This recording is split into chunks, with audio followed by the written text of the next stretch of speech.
नमस्कार और स्वागत है आप सभी का अनमोल कहानी सूत्र में। आप सभी को रमा एकादशी की हार्दिक शुभकामनाएं।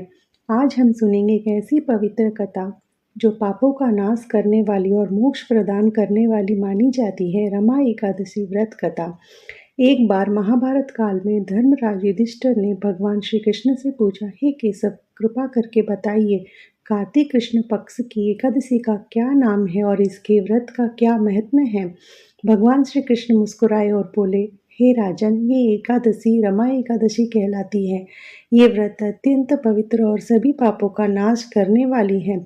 इसका महात्म्य बड़ा अद्भुत है। ध्यान से सुनो। प्राचीन समय में मुचकुंद नाम का एक पराक्रमी और धर्मात्मा राजा हुआ करता था। वह इंद्र और यमराज, कुबेर, वरुण और विभीषण के समान बड़ा धनवान और पराक्रमी राजा था।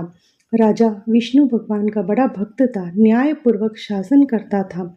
उसकी एक सुंदर और संस्कारी पुत्री थी, चंद्रभागा। राजा ने उसका विवाह चंद्रसेन के पुत्र शोभन से किया था। एक बार शोभन अपनी ससुराल आया, उसी समय रमा एकादशी का व्रत आने वाला था। राजा ने घोषणा कराई, एकादशी के दिन राज्य में कोई भी भोजन या जल ग्रहण नहीं करेगा। ये सुनकर चंद्रभागा चिंतित हो उठी, क्योंकि उसका पति शोभन बहुत दुर्बल था और व्रत करने में असमर्थ था। शोभन ने कहा, प्रिय, मैं ये व्रत नहीं निभा पाऊंगा, भूख से मेरा प्राण निकल जाएगा। चंद्रभागा बोली, हे स्वामी, यहाँ एकादशी के दिन कोई भी अन्न या जल नहीं लेता है। यदि आप रहोगे तो व्रत करना ही होगा। शोभन ने दृढ़ निश्चय से कहा, मैं ये व्रत अवश्य करूंगा। जो मेरे भाग्य में होगा वह देखा जाएगा। व्रत के दिन उसने उपवास किया, परंतु भूख प्यास से अत्यंत कष्ट हुआ। रात में जागरण के समय जहाँ भक्तों को आनंद होता है, वहाँ शोभन के लिए वह रात पीड़ा से भरी थी। प्रातः होते होते उसने देह त्याग दी। राजा ने विधि पूर्वक उसका अंतिम संस्कार करवाया। चंद्रभागा पिता की आज्ञा से सती तो नहीं हुई, परंतु गहन शोक में डूबी गई। रमा एकादशी के प्रभाव से शोभन को मंदराचल पर्वत पर एक अद्भुत स्वर्ग समान देवपुरी मिली। रत्नों, मणियों और सोने के स्तंभों से सजी वह नगरी गंधर्वों और अप्सराओं से भरी थी। वह नगर इंद्रपुरी के समान दीप्तिमान था। एक दिन तीर्थ यात्रा करते हुए सोमशर्म नामक एक ब्राह्मण वहां पहुंचा और उसने शोभन को देखा। पहचान कर बोला, राजन, आप तो मुचुकुंद के दामाद हैं।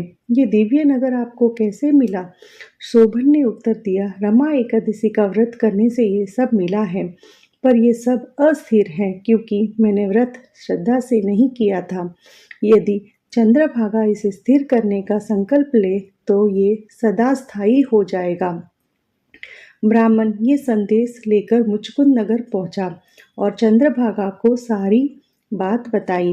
चंद्रभागा अत्यंत प्रसन्न हुई और बोली, हे ब्राह्मण, मुझे वहां ले चलो।